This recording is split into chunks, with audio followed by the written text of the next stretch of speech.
Hello everyone, and thanks for joining us. It's called Project Hotdish.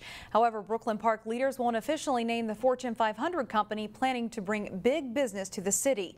The plan is drawing heat from residents in Brooklyn Park and Champlin who live near the proposed building site. Here's reporter SONYA GOINS.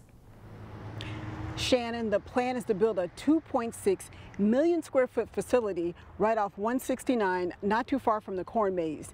Now the company plans to bring about 2,500 jobs and operate around the clock. But that has some residents worried about what that might do to their neighborhood. They voiced their concerns during Wednesday night's Planning Commission meeting. They are a Fortune 500 company, I can tell you that. The Planning Commission came prepared with a lot of information. They brought slides, maps, and graphs. It's very common around the country and in our world that they're not quite ready to come forward. However, some members in the audience say they worried about what's not being shown. I giggled like a lot of people did when the presentation was being made and they were saying, well, we're not going to talk about who it is. Well, Amazon is posting their jobs right now for Brooklyn Park. So whoever the tenant is going to be, I hope they pay a pile of my taxes. Champlin Mayor KARASEK and other officials from that city also raised red flags.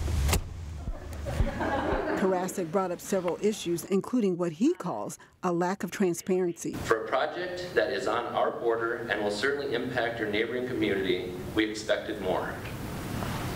With little transparency, we are left to assume all of the worst case scenarios. The meeting took longer than expected and at times got emotional. I feel very deceived.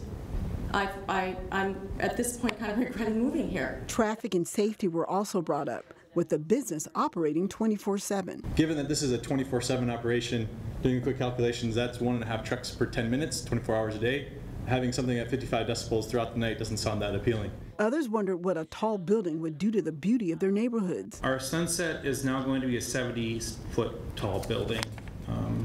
It is not what we signed up for. And others were concerned that the building would impact their privacy. My home is 2 stories, this building is 4. Who's looking into my windows when me and my wife are doing married people things? Now, I reached out to a representative for Scannell Development and asked if the tenant was Amazon.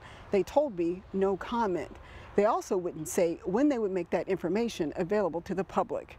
In Brooklyn Park, SONYA GOINS, CCX News. The Planning Commission recommended denial of the project by a 4-3 vote. The City Council, though, has the final say with a meeting scheduled for October 8th.